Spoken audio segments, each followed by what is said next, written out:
আসসালামু আলাইকুম ওয়া রাহমাতুল্লাহি ওয়া বারাকাতুহু। আমি আয়েশা। আজকের বিষয় হচ্ছে দুনিয়া ক্ষণস্থায়ী আর আখিরাত চিরস্থায়ী। প্রিয় ভাই ও বোনেরা, আমরা প্রতিদিন দুনিয়ার পিছনে ছুটছি। টাকা, পয়সা, নাম, সম্মান, বাড়ি-গাড়ি সব পাওয়ার জন্য ব্যস্ত। কিন্তু একটু ভেবে দেখেছি কি এই দুনিয়া একদিন শেষ হয়ে যাবে? না, আমরা তা ভেবে দেখিনি। আল্লাহ তাআলা কোরআনে বলেছেন, এই দুনিয়া এক খেলাধুলা আর আনন্দের জগৎ। কিন্তু আখিরাত হচ্ছে চিরস্থায়ী জীবন। আমরা এই পৃথিবীতে ৫০-৬০ বছর বাঁচি, কেউ কেউ তার একটু বেশি। কিন্তু আখিরাত, তা তো চিরদিনের। যদি সেখানে শান্তি না পাই তাহলে তো সব হারালাম।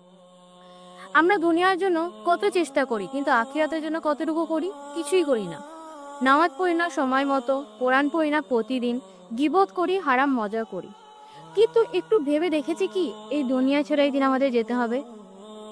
প্রিয় ভাই ও বোনেরা, এই দুনিয়া ছেড়ে একদিন যেতে হবে। তখন আমাদের সাথে আমাদের টাকা, পয়সা, নাম, সম্মান, বাড়ি, গাড়ি কিছুই যাবে না। আমাদের সাথে যাবে আমাদের ভালো কাজ, আমাদের আমল এবং আল্লাহর প্রতি আমাদের ভয়। তাই আসুন, আজ থেকে আমরা নিজেদেরকে একটু একটু করে পরিবর্তন করি। নামাজ পড়ি সময় মতো, কোরআন পড়ি প্রতিদিন, গীবত এবং হারাম মজা থেকে দূরে থাকি, দুনিয়ার পিছনে না ছুটে আখিরাতের জন্য প্রস্তুতি নিই। আল্লাহ তাআলা আমাদের তৌফিক দেন যেন আমরা এই দুনিয়া এবং আখিরাত দুটোতেই সফল হই। আমিন। আসসালামু আলাইকুম ওয়া রাহমাতুল্লাহি ওয়া বারাকাতুহু।